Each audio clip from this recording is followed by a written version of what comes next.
In this demo, I'm going to be demoing a full image restoration using Macrium Reflect.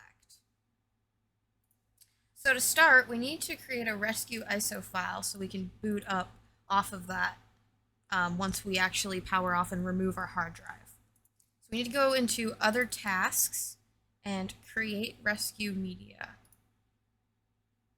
From here, you're going to go ISO file, and then you're going to choose where to save the ISO file to.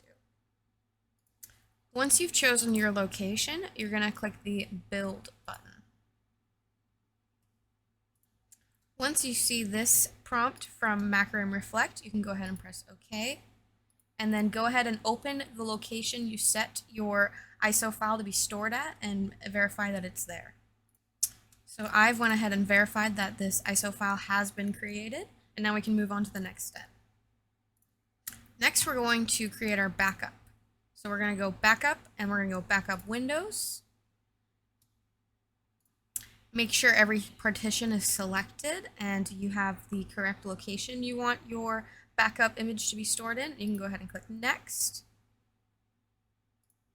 Since this is a one-time demo full image restoration, we're going to go ahead and do Add Schedule.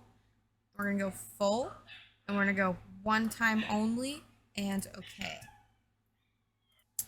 So we're not going to need these retention rules, so we're going to go ahead and uncheck these and click Next, and then Finish.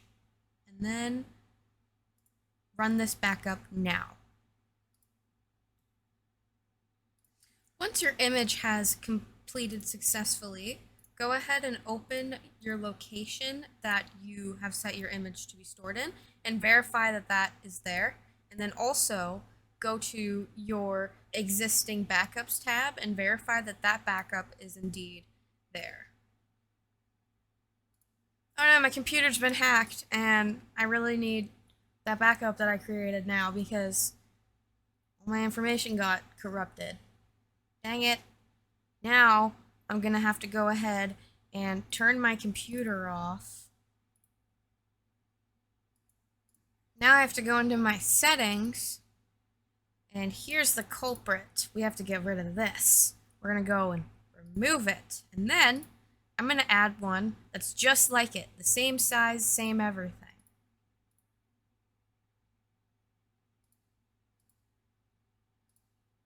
And then I'm going to go into my CD/DVD, and I'm going to change this, and I'm going to go to that my shared drive.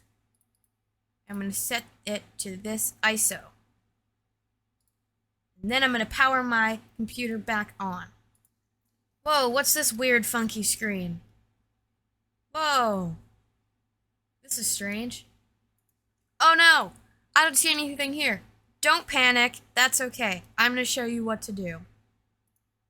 We're going to open Browse for an image file. Now, do we see our... Yes, we do. Here it is. We're going to open her up. Oh, wait, that's not it. That's no problem. I know what to do. We're going to go ahead and map our network drive. Give me 1 second. Once you have entered all of the required, we're going to go back, browse for an image file, open this up, and here it is. Voila! We're going to go OK. Oh, look. And then we're going to go Restore. We're going to go select a disk to restore. We're going to select, here we go. This is going to be our destination. So this is that new disk we just created that's identical. Make sure all of our partitions are selected, and we're going to drop them in just like so. Go Next, and Finish. This message is going to come up. Your PC is just going to reboot. Don't panic. This is normal. We're just going to wait and let our PC reboot. You should see this screen. Don't panic. This is normal.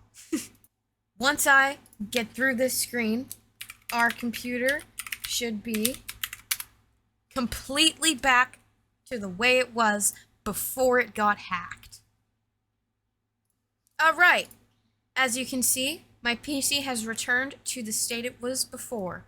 I've even got this old folder with a super important life insurance policy in it.